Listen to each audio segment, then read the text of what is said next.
Assalamualaikum warahmatullahi wabarakatuh.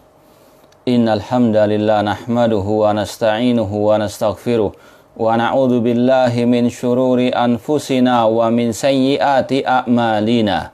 Man yahdihillahu fala mudhillalah wa man yudlil fala hadiyalah. Asyhadu an la ilaha illallah wahdahu la syarikalah wa asyhadu anna Muhammadan abduhu wa rasuluh. Ya ayyuhalladzina amanu taqullaha haqqa tuqatih wa la tamutunna illa wa antum muslimun. Ya ayyuhan nasu taqu rabbakumul ladzi khalaqakum min nafsin wahidah wa khalaqa minha zawjaha wa batha minhuma rijalan katsiran wa nisaa'a wattaqullaha alladzi tasaaluna bihi wal arham innallaha kana 'alaikum raqiba. Ya ayyuhalladzina amanu taqullaha wa qulu qawlan sadida yuslih lakum a'malakum wa yaghfir lakum dhunubakum wa man yuti'illaha wa rasulahu faqad faza fawzan 'azima. Amma ba'd, fa inna asaqal hadithi kitabullah wa khairal hadi hadi Muhammadin sallallahu alaihi wasallam wa syarrul umuri muhdatsatuha wa kullu muhdatsatin bid'ah wa kullu bid'atin dhalalah wa kullu dhalalatin finnar. Ma'asal muslimin, ikhwani fillah wa akhwati rahimani wa rahimakumullah. Alhamdulillah, segala puji bagi Allah Subhanahu wa taala yang mempertemukan kita kembali dalam kajian kitab Al-Ibana As-Sughra oleh Al-Imam Ibnu Battah Al-Ukbari rahimallahu ta'ala. Semoga Allah Subhanahu wa ta'ala senantiasa memberikan kepada kita keistiqomahan untuk berpegang teguh dengan akidah dan manhaj salaf sampai akhir hayat kita nanti, meskipun banyak onak dan duri, meskipun di tengah-tengah musibah, badai dan malapetaka. Semoga Allah Subhanahu wa taala segera mengentaskan musibah berupa wabah penyakit virus corona ini, ya. Semoga Allah Subhanahu wa taala menyegerakan untuk mengentaskannya dari kita semuanya. Ma'asal muslimin ikhwani fillah wa akhwati rahmani wa rahmakumullah. Sekarang kita akan membahas poin kelima dari bab pertama tentang al-manhaj wal ittiba. Manhaj Ahlus Sunnah wal Jamaah. Pada halaman 31 poin kelima disampaikan oleh Al-Imam Ibnu Battah Al-Ukbari rahimahullah ta'ala sebuah hadis dari Rasulullah SAW. Wa qala sallallahu alaihi wasallam, Rasulullah SAW bersabda, masalu al-qaimi ala hududillah wal mudahini fiha kamathali qaumin istahamu ala safinatin fil bahr. Kata Rasulullah SAW, perumpamaan orang yang jatuh ke dalam kemaksiatan dengan orang yang melaksanakan nahi mungkar seperti sekelompok orang yang berbagi tempat di sebuah kapal laut. Fa'asaba ba'duhum asfalaha wa ba'duhum a'laha. Sebagian orang mendapatkan tempat di lantai atas, ada pula yang mendapatkan bagian lantai bawah. Wa kana alladziina fi asfaliha yakhrujun wa yastakunal ma' wa yasubuna 'alal ladina 'ala a'laha. Penumpang yang di lantai bawah kalau mau mengambil air laut, dia harus melewati lantai atas, kemudian dia menimba air dari laut tersebut, kemudian membawanya ke lantai bawah lagi. Maka fayu'dzunahum, yang mengambil air tadi pasti melewati yang lantai atas dan mereka pun mengganggu mereka, mengganggu yang lantai pertama atau lantai atas. Faqalu la nada'ukum tamurruna alaina fatu'dzunana. Penumpang yang di lantai atas mengatakan, kami tidak akan membiarkan kalian lewat terus ya di lantai kami sehingga mengganggu kami. Faqala alladziina fi asfaliha amma in mana'tumuna fananqubus safina min asfaliha fanastaqi. Kalau kalian melarang kami melewati lantai atas, maka kami akan melobangi kapal yang di lantai kami, di lantai bawah. Dan kami pun akan mengambil air dari lantai bawah. Qala, Rasul pun mengatakan, fa in akhadu ala aidihim famana'uhum najau jami'an. Kalau yang di lantai atas melarang mereka melobangi lantai bawah tersebut, maka semua akan selamat. Wa in tarakuhum halaku jami'an. Namun kalau mereka biarkan penumpang yang lantai bawah melobangi yang lantai bawah tersebut, maka mereka akan tenggelam, mereka akan binasa semuanya. Ikhwani fillah wa akhwati rahimani wa rahimakumullah. Hadis ini dibawakan oleh Imam Ibnu Battah Al-Ukbari secara makna. Secara makna. Kalau redaksi aslinya dalam Sahih Bukhari, kita akan baca dari kitab Sahih Bukhari langsung. Dalam bab Al-Qur'a fil Mushkilat. Dalam kitab Syahadat, persaksian, ada bab tentang Al-Qur'a fil Mushkilat. Tentang pembagian atau undian dalam perselisihan. Disebutkan oleh Imam Al-Bukhari rahimahullah, salah satu hadisnya dari An-Nu'man bin Bashir radhiyallahu anhuma, beliau berkata, qala Nabi SAW, masalu al-mudhin fi hududillah wal waqi' fiha masalu qaumin istahamu safinata. Perumpamaan orang yang menahi mungkar, yang jatuh ke dalam kemaksiatan, itu seperti sekelompok orang yang berundi ataupun berbagi tempat di kapal laut. Fasara ba'dhum fi asfaliha wa sara ba'dhum fi a'laha. Sebagian mendapatkan tempat di bawah atau lantai bawah, yang sebagian lagi mendapatkan lantai atas. Fakana alladziina fi asfaliha yamurruna bil ma'ala alladziina fi a'laha fata'adzau bihi. Kemudian mereka yang di lantai bawah kalau mau mengambil air melewati yang di atas, maka yang di atas pun merasa terganggu. Fa akhadha fa'san faja'ala yanqur asfalas safinah. Yang di lantai bawah mengambil tapak untuk melobangi yang di lantai bawah, sehingga mereka langsung mengambil air dari lantai bawah. Fa'atahu faqalu malaka. Maka yang di lantai atas mengatakan, kenapa engkau ini? Ada apa? Kemudian dikatakan, qala ta'adzaitum bi wala budda li minal ma. Kalian merasa terganggu kalau aku mengambil air dari lantai atas, maka aku harus, padahal aku butuh dengan air. Fa in akhadu ala yadai anjauhu wa najau anfusahum. Kata Rasul, kalau orang-orang yang di lantai atas itu mencegah orang tadi dari melobangi kapalnya, maka mereka akan menyelamatkan orang tersebut dan menyelamatkan mereka diri mereka sendiri.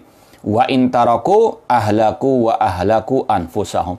Kalau mereka biarkan, maka mereka pun membinasakan orang yang tadi mau melobangi, dan mereka pun membinasakan diri mereka sendiri, ataupun mereka semuanya akan binasa. Hadis ini riwayat Imam Al-Bukhari, sekali lagi yang disampaikan oleh penulis Imam Ibnu Battah itu secara riwayat maknanya, secara maknanya. Adapun yang kita baca terakhir tadi dari redaksi Sahih Al-Bukhari. Ikhwani fillah wa akhwati rahimani wa rahimakumullah. Hadis ini disampaikan oleh Al-Imam Ibnu Battah Al-Ukbari rahimahullah ta'ala untuk melengkapi pembahasan yang sebelumnya tentang tahdzir terhadap bid'ah dan ahlil bid'ah. Hadis ini secara asal berkaitan dengan kewajiban untuk nahi mungkar. Seperti kata Rasul tadi, kalau orang itu melobangi kapal, tidak dicegah, maka semuanya akan binasa. Ini dalil banyak dibawakan para ulama Di antaranya untuk melaksanakan nahi mungkar terhadap kemaksiatan. Dalam hadis yang sahih, yang masyhur, man ra'a minkum mungkaran falyughayyiru biyadihi. Barang siapa di antara kalian melihat kemungkaran, rubahlah dengan tangannya. Fa ilam yastati fa bilisani. Jika tidak bisa nahi mungkar dengan tangan, maka dengan lisan. Fa ilam yastati fa biqalbi. Kalau tidak bisa dengan lisan, maka dengan hatinya. Wa dzalika ad'aful iman. Dan itu selama-lamanya keimanan. Hadis ini memang banyak disampaikan oleh para khatib, para da'i untuk dijadikan dalil wajibnya nahi mungkar terhadap kemaksiatan, kemungkaran berupa kemaksiatan. Entah perzinahan, perjudian, minuman keras, dan yang semisal dengannya. Padahal hadis ini juga umum, mencakup semua bentuk kemungkaran. Dan yang paling mungkar adalah syirik kepada Allah Subhanahu wa taala. Kemudian setelah syirik adalah al-bid'ah. Jadi hadis tadi tentang perumpamaan orang yang jatuh ke dalam kemaksiatan dan yang nahi mungkar ini dibawakan oleh Imam Ibnu Battah untuk mewajibkan kita mencegah kebid'ahan, mencegah dari kemungkaran yang berupa kebid'ahan, baik kebid'ahan berupa akidah, keyakinan, atau berupa ucapan, atau berupa amal perbuatan.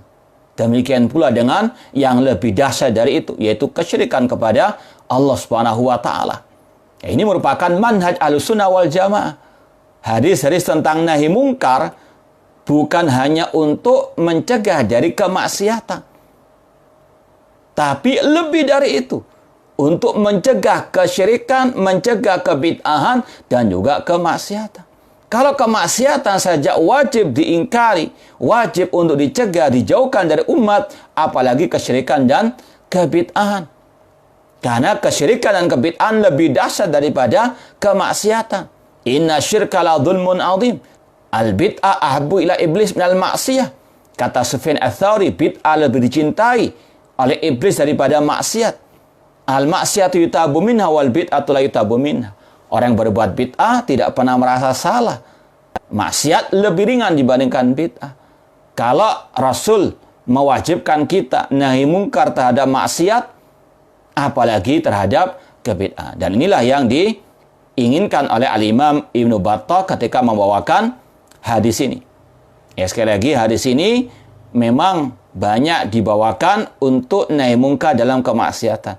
Ma'asal muslimin rahimani wa rahimakumullah. Inilah manhaj dakwah Ahlussunnah wal Jamaah yang sebenarnya.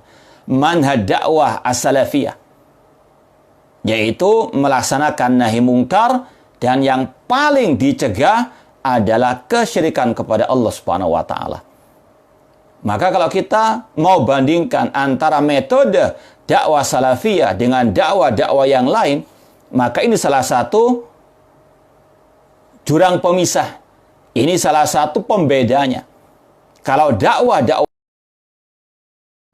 mereka juga nahi mungkar dalam masalah kemaksiatan. Tapi mereka diam. Bahkan mereka mendukung kesyirikan dan kebid'ahan. Na'udzubillah min dzalik. Adapun Ahlussunnah wal Jamaah, mereka melaksanakan nahi mungkar dalam semua bidangnya. Nahi mungkar dalam masalah akidah, masalah tadi kesyirikan dicegah, masalah kebid'ahan mereka cegah, kemaksiatan juga demikian. Dan semuanya ada skala prioritas dalam Al-Islam. Yang paling diprioritaskan adalah mencegah kaum muslimin dari jatuh ke dalam kesyirikan. Yang itu merupakan prioritas dakwah para nabi, para rasul. Ya. Meskipun ada sebagian oknum dari orang-orang yang menisbatkan diri kepada dakwah salafiyah yang sudah menyimpang dari manhaj ini. Mereka mengatakan kalau kita mendakwakan tauhid kepada kaum muslimin, seolah-olah kita menyamakan kaum muslimin dengan Yahudi. Ya. Kemudian dibela oleh juniornya mengajar tauhid tidak harus dengan kitab tauhid. Kalimatu haqqin urida bihal batil. Ucapan yang hak namun di belakangnya ada kebatilan.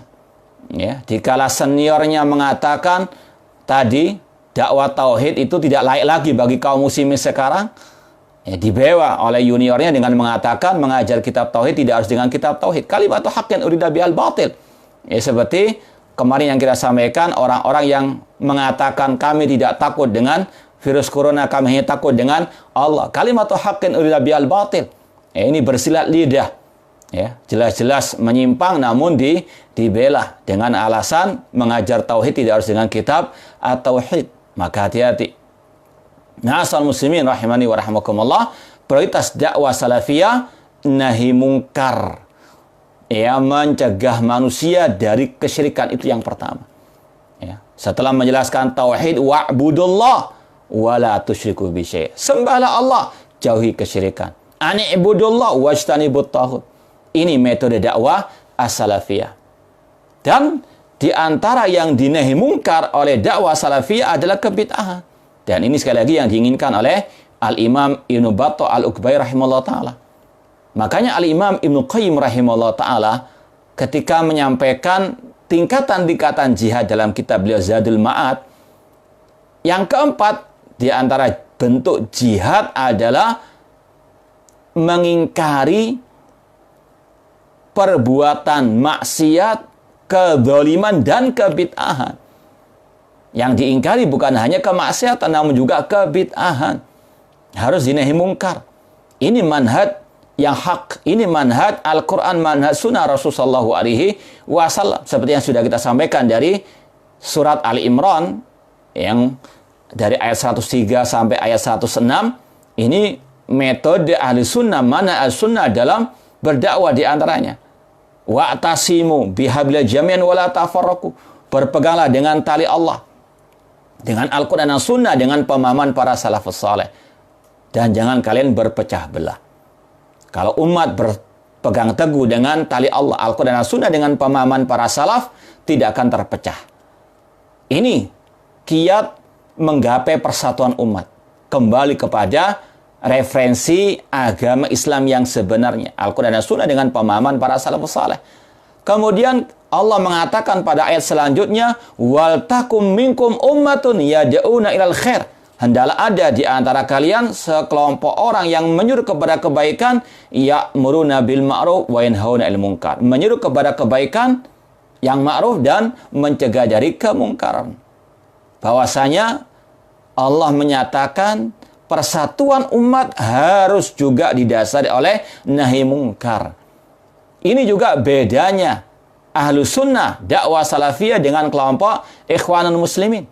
Yang mereka punya slogan, nata'awanu fima tafaqna alaih wa ya'dhuru ba'duna ba'dan fima ikhtalafna fi. Kita saling tolong-menolong dalam hal yang kita sepakati, namun kita tutup mata toleransi dalam hal yang kita perselisihkan. Meskipun mereka berselisih dalam masalah akidah, yang satu nyembah kuburan keramat, yang satu tidak, harus semuanya diam. Tidak boleh nahi mungkar. Yang satu berbuat bid'ah, bahkan mengadakan persatuan dengan Syiah, qatalahumullah, na'udzubillah min dalik. Ini manhaj ikhwan muslimin. Meskipun sekarang ini sudah juga menular ke dalam manhaj sebagian orang-orang yang menisbatkan diri kepada dakwah salafiyah.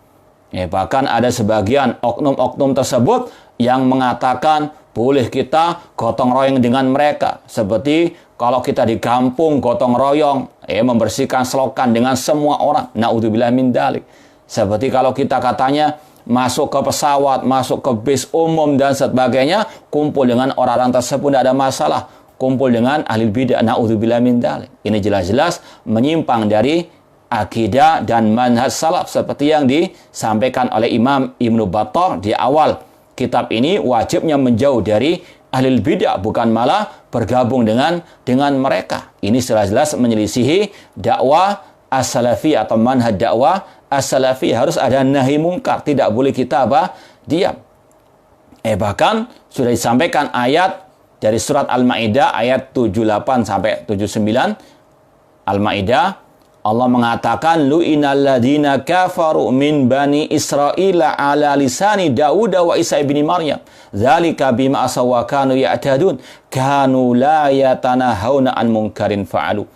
Dilaknat Bani Israel atau orang-orang kafir dari Bani Israel karena mereka berbuat maksiat dan mereka tidak saling nahi mungkar.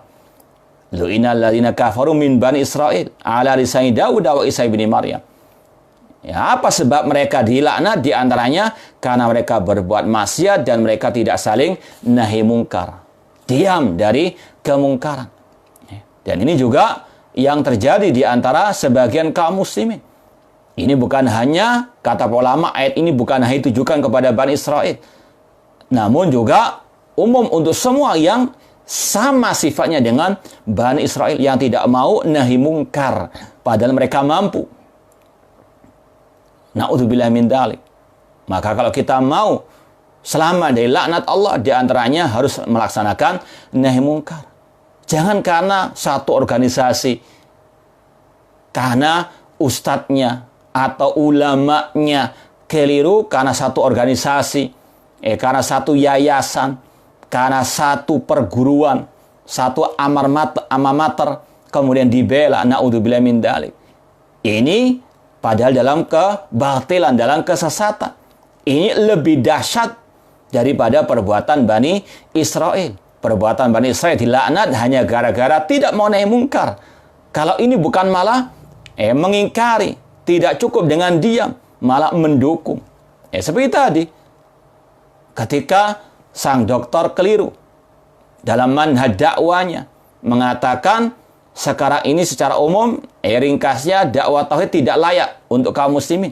Dibela dengan kata-kata dakwah tauhid tidak harus dengan kitab tauhid. Kalimatu haqqin urida bihal batil, bukan malah mengingkari kesesatan. Manhaj orang tersebut malah didukung. Ini lebih dahsyat daripada perbuatan Bani Israel. Bukan hanya la yatanahun, malah apa? Mendukung kemungkaran yang berupa bid'ah dalam manhaj dakwah. Na'udzubillah min dzalik. Ya. Juga sama dengan ketika orang itu mencela pemimpin, jatuh ke dalam bid'ah sabaiyah, bid'ahnya kelompok khawarij yang mencela pemimpin kaum muslimin dengan mengatakan pemimpin kaum muslimin panen dosa, kemudian dibela oleh kepalanya. Apakah akidah itu hanya dengan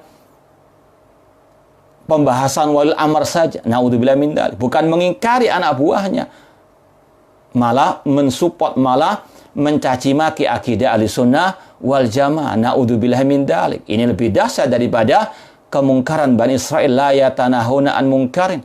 Apalagi anak buahnya banyak yang keliru dalam masalah akidah Ahlussunnah terhadap pemimpin kaum muslimin. Dibiarkan, didiamkan, na'udzubillah min dzalik, malah dibela. Lebih dahsyat ini daripada perbuatan Bani Israel. Na'udzubillah min dzalik.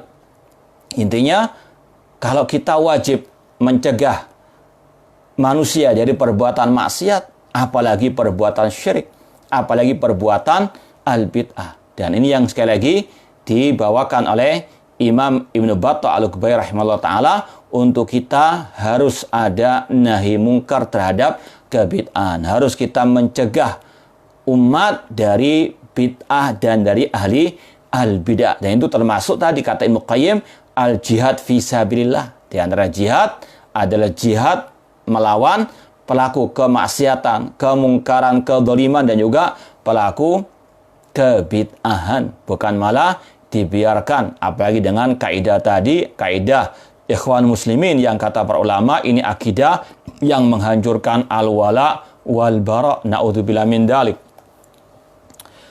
Ikhwani fillah wa akhwati rahimani wa rahmakumullah.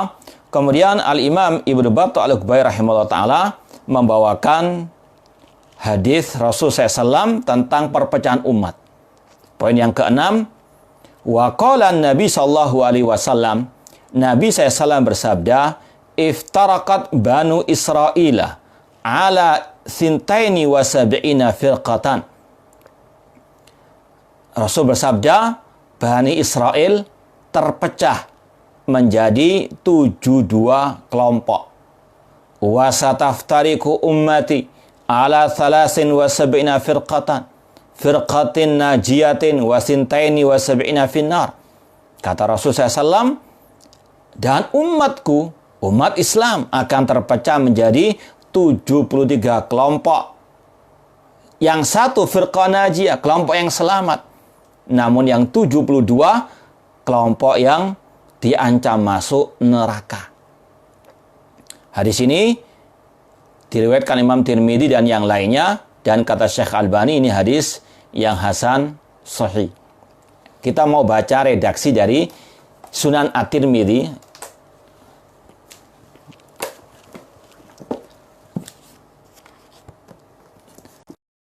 Dalam Sunan Tirmidzi ya, ada bab ya, atau Kitabul Iman. Dalam Kitabul Imam ada bab Maja'a fi iftiraqi hadil ummah. Bab tentang perpecahan umat ini. Ya, dan dikatakan oleh Syekh Masyhur Hasanman dari ya, Rasul SAW bersabda, tafarraqatil yahud ala ihda wa sab'ina firqah. Orang-orang Yahudi terpecah menjadi 71 kelompok golongan. Au isnataini wa sab'ina firqah. Wa nasara misal dzalik. Dan orang Nasara juga terpecah seperti itu. Wa taftariqu ummati ala salasin wa sab'ina firqah. Dan umatku akan terpecah menjadi 73 kelompok. Ya. Kemudian dalam riwayat berikutnya, ya, Imam Tirmidzi membawakan hadis berikutnya dari Abdullah bin Amr radhiyallahu anhuma, qala Rasul sallallahu la ya'tiyanna ala ummati ma ta'ala bani Israil hadwan na'li bin na'li. Umatku akan ditimpa apa yang menimpa Bani Israel, sedikit demi sedikit. Hatta in kana minhum man ata ummau alaniyatan la kana fi ummati man yasna dzalik. Ya. Kalau di antara Bani Israel dulu ada orang-orang yang naudzubillah min dzalik menyetubuhi ya ibunya sendiri terang-terangan, nanti akan ada di umatku yang berbuat demikian. Wa inna Bani Israel tafarraqat ala sintaini wa sab'ina millah. Sesungguhnya Bani Israel terpecah menjadi 72 kelompok. Wa taftariqu ummati ala salasin wa sab'ina millah. Adapun umat akan terpecah menjadi 73 kelompok, kullum finnar, semuanya masuk neraka. Illa millatun wahidah, kecuali satu kelompok saja yang selamat. Qalu man wa man hiya ya Rasulullah. Para sahabat bertanya, siapa itu ya Rasulullah? Rasul menjawab, ma ana alaihi wa ashabi. Yang selamat adalah yang mengikuti aku dan para sahabatku. Ini sekali lagi riwayat yang kedua dibawakan oleh Imam At-Tirmidzi dan dihasankan oleh Syekh Al-Albani rahimallahu taala dalam kitab Silsilah Hadis Shahihah nomor 1348. Ikhwani fillah wa akhwati rahimani wa rahmakumullah. Hadis tentang iftirakul ummah ini banyak pelajaran berharga bagi kita semuanya, terutama tentang masalah manhaj. Hadis ini menjelaskan kepada kita banyak sekali manhaj al-sunnah yang harus kita pahami dan harus kita pegang erat sampai mati. Apa di antaranya? Ini di antara pelajaran manhaj dalam hadis ini. Yang pertama, bahwasanya di antara sunnatullah al-kauniyah, di antara takdir Allah kauniyah, bahwasanya umat akan ditimpa musibah berupa perpecahan umat. Umat akan berkelompok-kelompok, bergolong-golongan. Itu sunnatullah kauniyah. Itu salah satu musibah yang Allah timpakan kepada umat ini, karena memang banyak di antara umat ini yang berpaling dari Al-Quran dan Sunnah dengan pemahaman para as-salafus salih. Seperti yang sudah dibahas oleh Al-Imam Ibnu Battah Al-Uqbai dalam muqaddimah kitab Al-Ibana ini. Bahwasanya karena umat berpaling dari ajaran Islam yang sebenarnya, dari ajaran Rasul, ajaran para sahabat, maka mereka pun berpecah belah. Perpecahan ini adalah musibah. Seperti adanya virus corona ini. Itu musibah. Dan musibah malapetaka al-bala itu gara-gara sebab perbuatan manusia itu sendiri. Ma asabakum min musibatin fa bima kasabat aydikum wa ya'fu an katsir. Jadi ini satu yang harus diyakini, Perpecahan umat adalah sunnatullah al-kauniyah. Ini adalah takdir Allah al-kauniyah. Pasti terjadi. Meskipun Allah tidak cinta dan tidak pula meridhai. Namun ini pasti terjadi. Ini yang Rasul sampaikan dalam hadis perpecahan umat. Dan ini menunjukkan yang kedua akan kebenaran sabda Rasul SAW, akan kenabian Nabi kita Muhammad SAW. Ini pelajaran yang kedua. Menunjukkan akan kebenaran sabda Rasul. Wa ma yantiqu 'anil hawa in huwa illa wahyuha. Rasul tidak berkata dari hawa nafsu beliau, namun itu adalah wahyu dari Allah Subhanahu wa taala. Ya. Dan dalam hadis yang lain, dalam hadis Irbad bin Sariyah yang juga akan disampaikan nanti, Rasul mengatakan wa man ya'ish minkum fasara ikhtilafan katsira. Barang siapa yang hidup setelahku nanti, dia akan melihat perpecahan yang banyak. Pelajaran yang ketiga dari hadis perpecahan umat ini, bahwasanya mayoritas itu bukan dalil kebenaran. Mayoritas bukan dalil kebenaran. Rasul mengatakan yang 72, yang paling banyak itu justru yang diancam masuk neraka. Sintaini wasabina finnar, kata Rasul, 72 kelompok itu yang di neraka. Ini sekali lagi menunjukkan mayoritas bukan dalil kebenaran. Dan ini yang juga Allah firmankan dalam ayat Al-Quran, wa in tuti aktsara man fil ardi yudilluka an sabilillah. Jika engkau mengikuti kebanyakan manusia, mereka akan menyesatkanmu dari jalan Allah Subhanahu wa taala. Maka jangan kita jadikan mayoritas sebagai timbangan kebenaran. Jangan kita bangga dulu kalau kita memiliki banyak pengikut, memiliki banyak follower. Lihat bagaimana akidah kita, manhaj kita. Sesuaikah dengan akidah dan manhaj Rasul, para sahabat Rasul SAW? Ya. Mayoritas bukan dalil kebenaran. Wa qalilun min ibadiyas syakur. Sedikit dari hamba-hambaku yang bersyukur. Kebanyakannya tidak bersyukur. Kebanyakan bukan dalil kebenaran. Maka yang keempat, bahwasanya kebenaran itu terkadang terasing sedikit. Kebenaran itu terkadang minoritas. Sebagaimana kata Rasul tadi, yang selamat hanya satu. Yang selamat hanya satu. Terkadang kebenaran atau pengikut kebenaran sedikit sekali, minoritas. Dan itu yang Rasul pernah sabdakan dalam hadis riwayat Muslim, badal islamu ghariban wa sayudu ghariban kama bada fatubalil ghuraba. Islam datang dalam keterasingan dan akan kembali dalam keterasingan seperti awal mulanya, fatubalil ghuraba. Maka beruntunglah orang-orang yang terasing tersebut. Minoritas, sedikit. Ya. Yang banyak dalam kedzaliman, dalam kebid'ahan, dalam penyimpangan. Na'udzubillah min dalik. Dan dari sini semuanya yang kelima, di antara pelajaran yang bisa kita petik, wajib untuk kita tetap berpegang teguh dengan kebenaran, meskipun minoritas, meskipun kita sedikit, meskipun kita terasing atau terusir. Tetap harus kita pegang erat kebenaran tersebut. Sebagaimana kata Fudail bin Iyad rahimahullah ta'ala, ilzam tariqal huda wala yadurruka qillatus salikin. Kata Fudail bin Iyad, berpeganglah dengan jalan kebenaran. Ilzam tariqal huda, jalan petunjuk, pegang erat jalan petunjuk tersebut. Dan tidak akan mencelakakanmu sedikitnya orang yang berjalan di atasnya. Jangankan kita, dulu para nabi ada yang tidak punya pengikut sama sekali. Bukan karena mereka keliru dalam akidah wal manhaj. Bukan mereka akhlaknya kurang baik. Na'udzubillah min dalik. Tapi memang sunatullah. Terkadang kebenaran itu dibenci. Terkadang orang yang berpegang dengan kebenaran terusir. Namun sekali lagi, itu bukan penghalang untuk kita berpegang dengan kebenaran. Fatu balil ghuraba. Ingat kata Rasul, beruntunglah orang yang terasing tersebut. Kata Rasul SAW, badal Islam ghariban wa sayudu ghariban kama bada fatu balil ghuraba. Islam datang dalam keterasingan. Rasul dahulu ketika awal dakwah tauhid terasing. Ajalal alihata ilahan wahida inna hadza la syai'un ujab. Ketika Rasul menyuruh mereka tauhid meninggalkan kesyirikan, orang-orang musyrikin menjawab, apakah Muhammad itu ingin menjadikan sesembahan yang banyak ini sesembahan yang satu saja? Ini sesuatu yang aneh.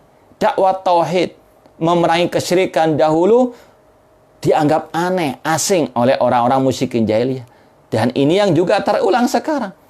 Bukan hanya oleh ahli bidah, bahkan oleh sebagian yang mengatasnamakan ahli sunnah, menganggap asing dakwah tauhid ini, atau menganggap asing orang yang menyeru kepada tauhid, melarang dari kesyirikan. Ya. Ini sekali lagi sunatullah. Maka harus tetap, kata Fudail bin Iyad, ilzam tariqal huda. Peganglah jalan petunjuk dan tidak akan mencelakakanmu sedikitnya orang yang berjalan di atas kebenaran tersebut. Kemudian kata beliau, kata Fudail bin Iyad, wa iyyaka wa turqad dalal. Jauhkanlah diri kalian dari jalan-jalan kesesatan, dari jalan-jalan yang menyimpang. Wala taqtara bi kathratil halikin. Dan kata beliau, jangan engkau tertipu dengan banyaknya orang yang binasa. Ini yang harus kita pegang erat. Jangan kita terbuai dengan banyaknya pengikut, dan juga jangan kita merasa minder kalau kita sedikit. Ya, harus kita tetap berpegang teguh dengan kebenaran apapun yang terjadi. Kemudian ikhwani fillah wa akhwati rahimani wa rahimakumullah, di antara pelajaran manhaj yang bisa kita petik dari hadis perpecahan umat ini, bahwasanya jalan kebenaran cuma satu. Ya. Jalan kebenaran cuma satu. Ketika Rasul ditanya, ya, man ya Rasulullah ma ana ali wa ashabi. Yang benar cuma satu, yaitu yang mengikuti aku, kata Rasul, dan para sahabatku. Ini satu-satunya jalan kebenaran. Sekali lagi, pelajaran yang bisa kita petik dari hadis perpecahan umat, jalan kebenaran itu cuma satu, tidak banyak, tidak berbilang. Dan ini juga yang telah difirmankan oleh Allah Subhanahu wa taala dalam surat Al-An'am, wa anna hadza sirati mustaqiman fattabi'u. Inilah jalanku, kata Allah. Fattabi'u, ikutilah jalanku tersebut. Wala tattabi'us subul, jangan mengikuti jalan-jalan yang banyak. Fatafarraqu bikum an sabili. Itu akan memecah belah kalian dari jalan Allah Subhanahu wa taala. Kata Abdullah bin Mas'ud radhiyallahu anhu, khattalana Rasulullah SAW khattan biadi. Suatu saat Rasul pernah menggaris satu garis yang lurus. Khattalana Rasulullah khattan biadi. Seraya mengatakan, membaca ayat tadi, wa anna hadza siratal mustaqiman fattabi'u, inilah jalanku yang lurus, ikutilah. Ini yang kita sampaikan tadi, jalan kebenaran kata Rasul hanya satu. Adapun selainnya itu jalan-jalan penyimpangan. Kemudian kata Abdul Mas'ud, summa khatta khututan an yamini wa an shimali.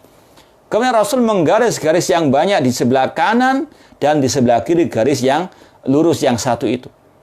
Seraya mengatakan hadis subul, ini jalan-jalan yang banyak. Laisa min hasabilun illa alai syaiton yadu ilaih. Kata Rasul, tidaklah ada jalan yang banyak itu kecuali semua jalan ada setan yang menyuruh kepadanya. Entah setan dari jin maupun manusia.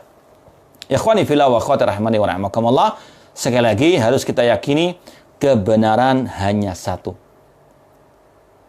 Tidak berbilang. Jangan pernah mengatakan banyak jalan menuju Roma. Na'udzubillah min dzalik.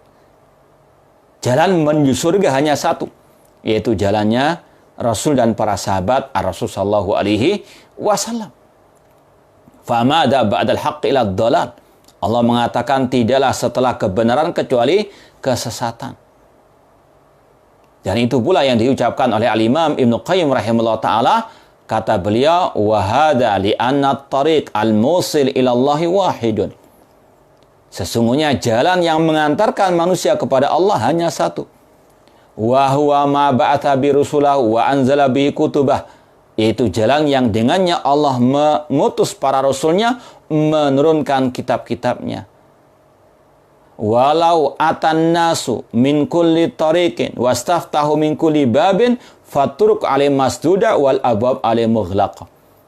Kata Imam Qayyim rahimahullah, seandainya manusia berusaha mencari jalan-jalan yang lain, membuka pintu-pintu yang lain, maka semua jalan telah tertutup, semua pintu telah terkunci. Illa min hadat tariqil wahid, kecuali dari satu jalan ini saja. Fa innahu musilun ilallah muttasilun bihi. Karena itulah satu-satunya jalan yang bisa mengantarkan kepada Allah, kepada surga Allah, kepada keridhaan Allah, dan yang bersambung kepada Allah Subhanahu wa Ta'ala. Ini harus kita yakini.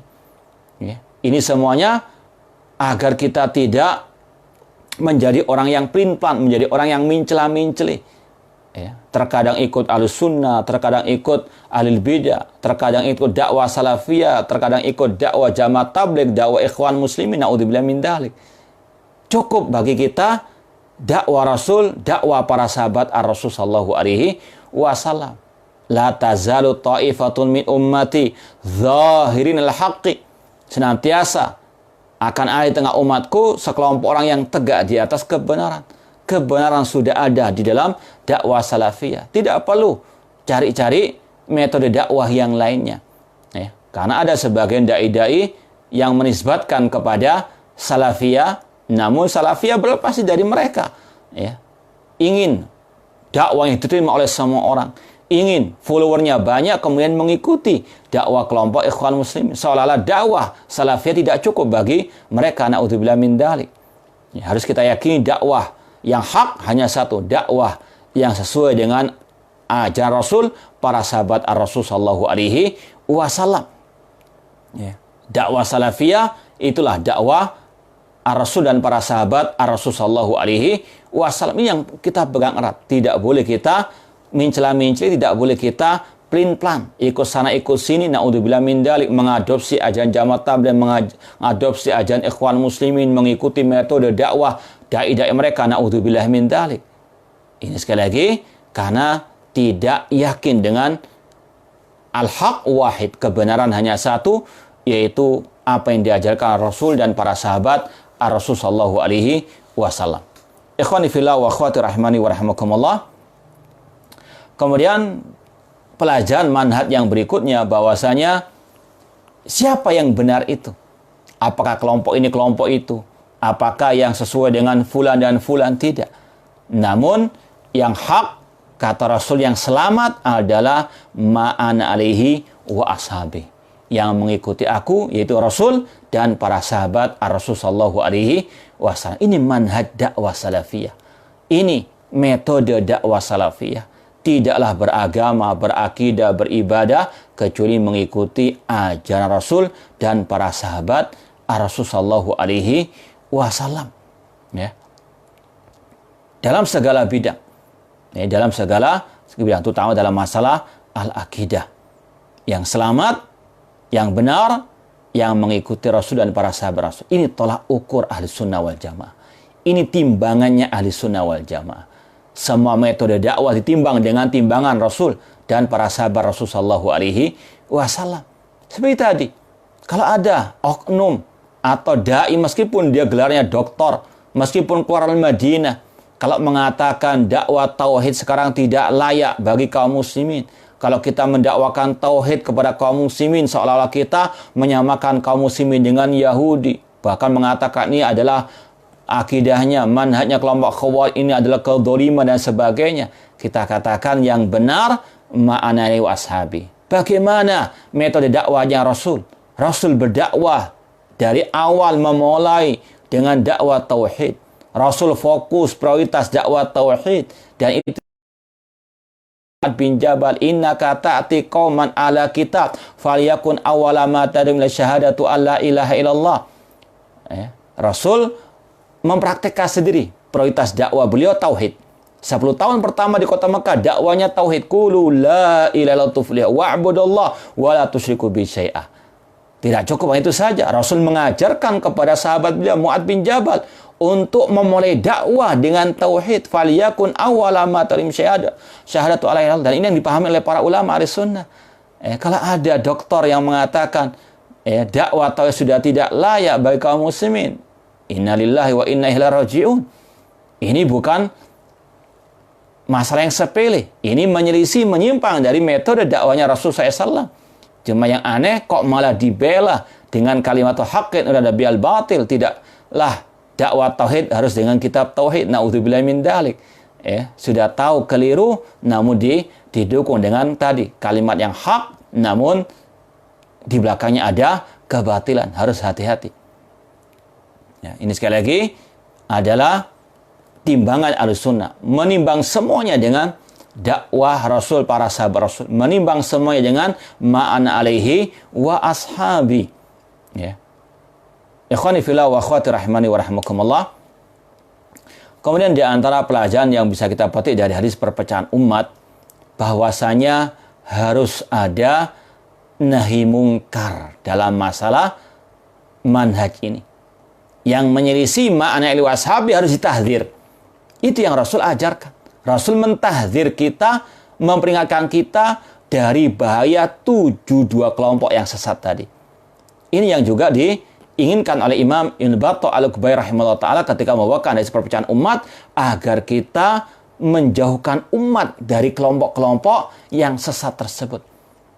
Dan kata Imam Abdullah bin Mubarak, seorang ulama tabi'in, beliau mengatakan, aslu isnatain wa sabina hawan arbatu ahwa. Nenek moyang 72 kelompok yang sesat tadi ada 4. Yaitu kelompok Asy'ariyah, kelompok Khawarij, kelompok Qadariyah, dan kelompok Murji'ah. Maka kewajiban kita mentahdzir, memperingatkan umat dari kelompok-kelompok sesat tersebut, di antaranya 4 tadi. Dan mentahdzir dari pemikiran-pemikiran mereka. Pemikiran Syiah Rafidhah, ya, pemikiran kelompok Khawarij, meskipun yang jatuh ke dalamnya orang-orang yang menisbatkan kepada Ahlussunnah, tetap kalau salah harus ditahdzir, harus diperingatkan, ya, bukan malah didukung, bukan malah dibela. Naudzubillah min dzalik. Ya, ini sekali lagi adalah peringatan dari Rasulullah SAW untuk kita menjauh dari kebid'ahan dan dari ahli al-bid'ah, dan untuk kita berpegang teguh dengan ma'ana alaihi wa ashabi. Ikhwani fillah wa akhwati rahimani wa rahmakumullah. Ini beberapa pelajaran yang bisa kita petik dari hadis perpecahan umat. Wallahu ta'ala a'lam. Kalau mungkin ada yang mau ditanyakan, silahkan.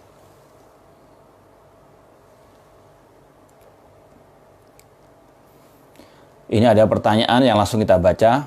Assalamualaikum warahmatullahi wabarakatuh. Ustadz, apakah benar sebagai penuntut ilmu tidak boleh menyampaikan yang hak? Ini, kalau ada yang mengatakan seperti ini, tidak boleh bagi penuntut ilmu menyampaikan yang hak, ini adalah ucapan yang batil. Ya. Qulil haqqa wala murran, katakan yang hak meskipun pahit, meskipun banyak anjing yang menggonggong. Ya. Sampaikan yang hak dengan cara yang hak pula. Karena ada yang mengatakan itu tugas ustadz senior. Tidak benar. Ya. Seperti yang kita sampaikan tadi, yang benar ma'ana alaihi wa ashabi. Ya. Tidak semua ustadz senior itu benar. Ya. Semuanya ditimbang lagi dengan Al-Quran dan Sunnah Rasulullah Shallallahu Alaihi Wasallam.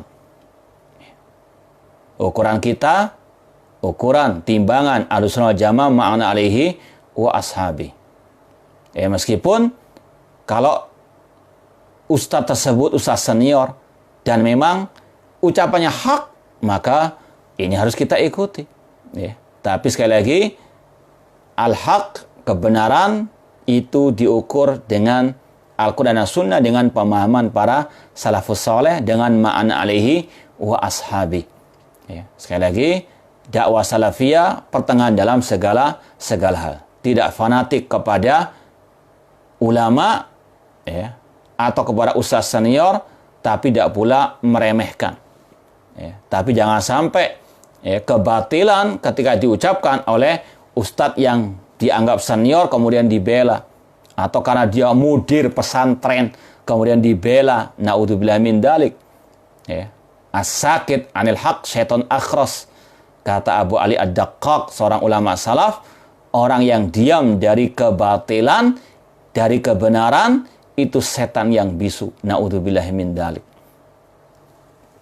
Jadi kebenaran itu wajib disampaikan oleh siapapun yang yang mengetahuinya, ya. Kebenaran harus disampaikan oleh siapapun yang mengetahuinya. Kalau dia menyembunyikan kebenaran, padahal memang dibutuhkan oleh umat, maka dia termasuk ke dalam kategori firman Allah, innal ladzina yaktumuna ma anzalna minal bayyinati wal huda min ba'di ma bayyana lin-nasi fil kitab ulaika yal'anuhumullah wa yal'anuhumul la'inun.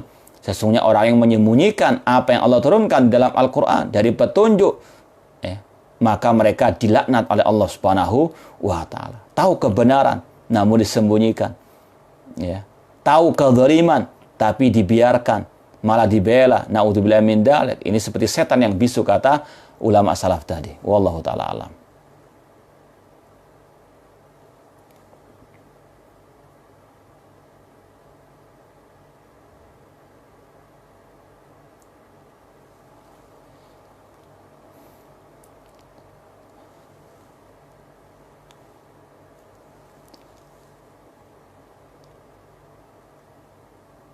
Ini ada pertanyaan,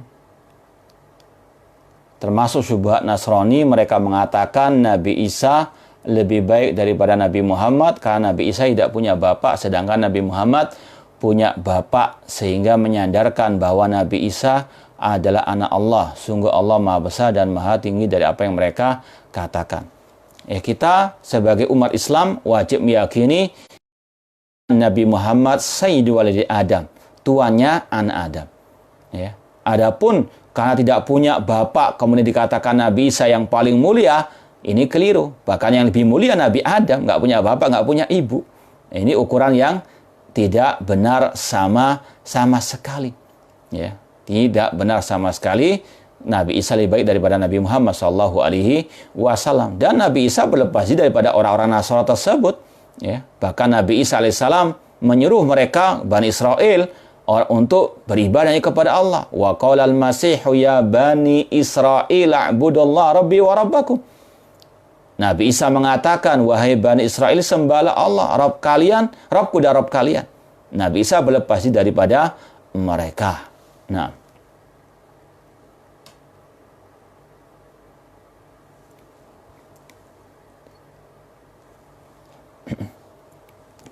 apakah ada pendapat Syekhul Islam Ibnu Taimiyah mengatakan iqamatul hujjah tidak termasuk syarat manakala terjatuh ke dalam perkara yang maklum dalam agama secara darurat? Kita katakan bahwasanya timbangan kebenaran adalah Al-Quran dan Sunnah Rasulullah SAW. Allah mengatakan, wa ma kunna mu'adzibina hatta nab'atha rasulah. Kami tidak mengadab suatu kaum sampai kami mengutus seorang rasul. Artinya harus ada iqamatul hujjah. Ya. Harus ada iqamatu al-hujjah. Dan itu yang juga dipraktikkan oleh Syekhul Islam Ibnu Taimiyah rahimahullah ta'ala. Ketika beliau berdebat dengan ulama kelompok Jahmiyah. Yang mereka mengingkari Allah di atas arsy. Kata Syekhul Islam Ibnu Taimiyah rahimahullah, lau qultum ma qultum la kafartu. Kalau aku mengucapkan seperti ucapan kalian, aku kafir. Li'anna qaulakum kufrun. Karena ucapan kalian itu kufur besar. Walakinnakum inni la takfurun. Namun kalian menurutku tidak kafir li'annakum juhal. Karena kalian masih jahil. Ini masalah yang maklum bid-darurah, Allah di atas al-arsy. Namun mereka ingkari. Tapi Syekhul Islam tidak mengkafirkan mereka. Meskipun beliau tetap menegakkan hujjah kepada mereka. Maka sekali lagi, iqamatul hujjah itu wajib. Saya teringat dengan ucapan Syekh Ibrahim Ar-Ruhaili pada waktu daurah di Suluh beberapa saat yang lalu, ketika beliau ditanya tentang seorang doktor yang menghalalkan zina. Ini maklum bid-darurah, itu kufur akbar sebetulnya. Ya. Tapi kata beliau tidak boleh bagi penuntut ilmu, bagi dai untuk langsung menvonisnya kafir. Karena masalah seperti ini perlu untuk ditegakkan hujjah lagi. Iqamatul hujjah. Mungkin dia punya syubhat, punya takwil. Dan itu kata beliau wewenangnya hakim di pengadilan syariat, bukan dai, bukan penuntut ilmu agama. Makanya kita sayangkan kalau ada dai-dai kita kemarin langsung menvonisnya kafir. Ini tidak sesuai dengan manhaj Ahlussunnah wal Jamaah dalam masalah kafir mengkafirkan person-person yang jatuh ke dalam kekufuran. Ya. Saya rasa cukup sekian, kurang lebihnya mohon maaf. Wa jazakumullahu khairan katsira. Wassalamualaikum warahmatullahi wabarakatuh.